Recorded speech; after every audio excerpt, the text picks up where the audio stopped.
Amasan tunitinga hun phai pia Sunday school te sun som phidinga hun pha le pha phai pi papathin lopina changhen la chule tuni hun tinga Sunday school jam dinga zikun amasan pathingi ki pak piwa gen kit na sa hi tunia izil lai dinga hi le zil lai som ni langa na tarik som lekhat hi ithupi achun thilpi ka nasep ti ahin zilai masalama khan Christian in sungkun ahi lole khotang le kochum ki vai pok no elajil tawa tuni hun ahin thilpi ka nasep na ithupi manga zil kiding ki sawa hi I Bible chang sim dinga ipi kwi sim dog masai tinun Bible chang sim ding hi mun ni inewa Malaki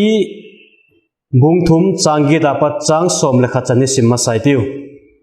mihingin pathin asum ngai em nangun wang leisum jingu ahi nangun bangtin kahung sum em latiwa la soma khat le tholom thilatin leisumu ahi kema leisum jekun tanam pumpiu han sepu lehi tau hi kaina nek ding om theina dingin soma khat diktakin buina hungkoi khom un tisun kawan tu vante hongin akoi nan adol lo khop mal som nan khongvuk ponave em ti epatep un sepai honte lalpa chun ati ahi khabipi te hung vaudai piking katin lalo thai chite suksit pik tapona chule lalo grebuile hu tapona sepai honte lalpan ati apani nasim zomitinun second korin bungko changgu papat changko chan hi ngai thakirtiu kagen nopchu athe tom chun atomin tin athe tam chun atam ina mi zosin phalo sa san pong chang sangna pigdinga ngaya pi hilowin lungila atup gol chetun atup golun pechit uhen kipak taka petu chu lalpan akipak pi hi pathianin he pina bukim chu hongvu khum the hi ti chun bangkim ahun bepcha neijing in na pha sep na zosi nei the in law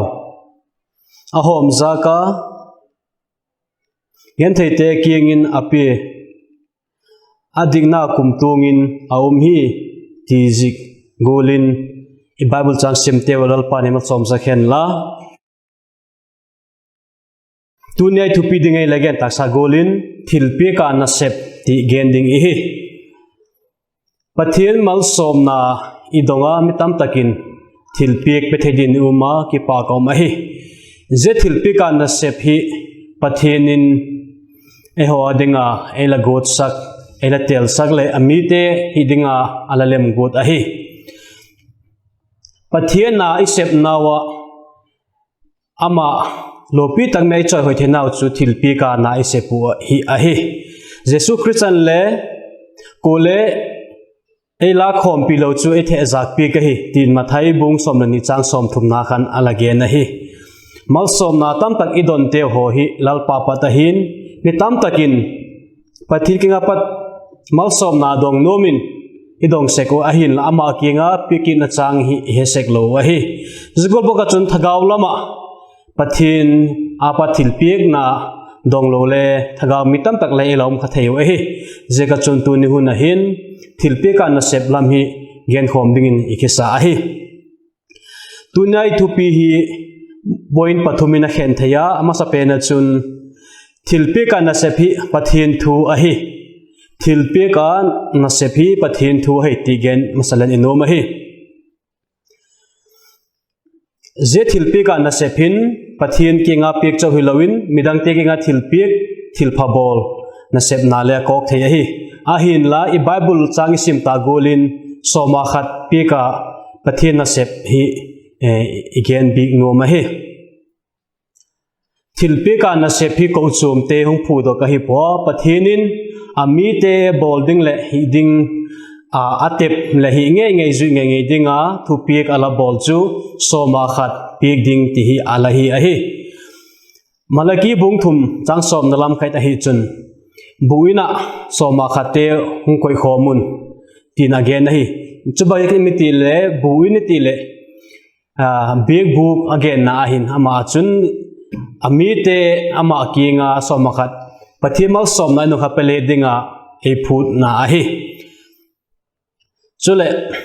jechu akoi na dolo khophila mal som nenga pathian hi alakiti me zekin tuni hun je soma khat pi hi aim hing te bol kom le hi po I bible in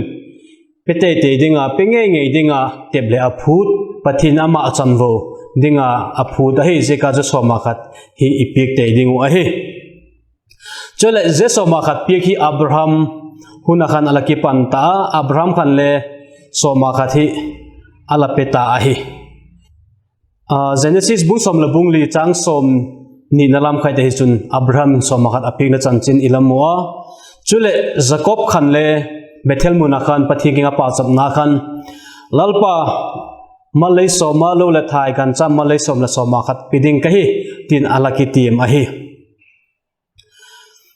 Jegol boka chun Mose khan le Israel mi pi te kha athai chiu hon ga te thei ga te pa khan soma khat piek dingin mi pite kha alajil ti le je chu Leviticus bung som ni le segi chang som thum na khan imuki thei hi chule juda sal tang te ho khan soma khat apiek lo je kun pathinin anusi hi ti ilamwa chule soma khat apiek je kun alamo pathina ki le ki thi ti ho bang kha mathai malaki bung thum na khan ilamuki ta hi chule lalpa jesu le khovela alen lai gu khan farisai te kha soma khat piek thu asoma khat peku haisan dek lowin fel na te happy na te laginum na te nei chunga midang te na pathin na thilpi ka na sem dingin ala til khowa he jesu mathai bung som ni la thum chang som ni thum na khan imu thei a he chula bana chi ki thitin apani nai ge num chu hi le thilpi ka pathin na sep hi apetu le pathin ki kala hi kole thilpi peding chun apiek na ding pa himel apiek ding kieng kha kuwa hi banga hi a he chin apoi mo a hi jigol boka chun e hon le tholom somakhat ipieku pathin hi kuwa hem he chin apoi mo a hi bangje ka ipieku hem ti hi he chin ma ding wa hi pathin ni ho adinga mal somna chikima aivu chule a happy na ai hukdam khovel mangthai ding sa acha pa manga ai huk dokte hon ki pa thugen na ma kinga ipi ko he chen ma ding wa he jije ka jon sam jik tu le alage na he amma na a he pathin happy na he mu chena a he chena chule bangki mi pathina ki pata hin ama adam na le abid na pathine ti a he jikin kachung athil bol pha zo se jikin banghem ka pik thuk ding tin alage na hi samza somlakuk chang somlani na khan imu thei a hi jebana chun pathin apat hin thilpha le mo aphalo le mo chul mal som na hi le ma ki patahin mal som na le lamang thi tu ama a hi jekin I bible chun isoma khat pek te thil pek te hi pathina ma ipek ki tu a hi tin ela ko mu hi jechu first chronicle bung som ni lako chang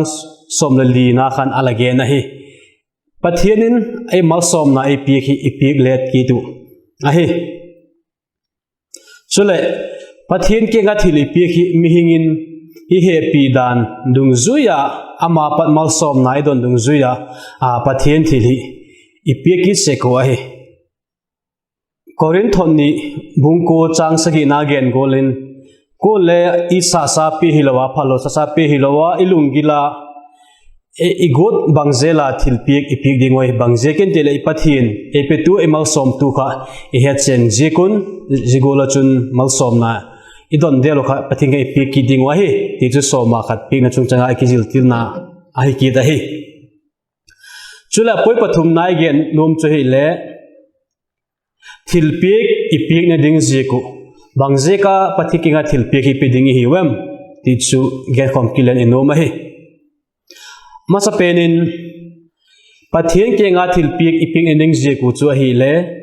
lalpa launa chang I head jing thene dingu ti a hi lalpa launa chang I head jing thene dingu Deuteronomy bungsom le chang som ni le thuma chun alage na hi Moses le Israel mi te kha soma khat hun thai ga hi ta hen la gan gola pati telele pedegin alajil ti la hi bangje kenem iti le pathin atai mang sangkha dingu kha alawa hi jeka chun hinna dam nai pe ipa pathin a hi jekin ama ki nga ki pe ki te dinga hi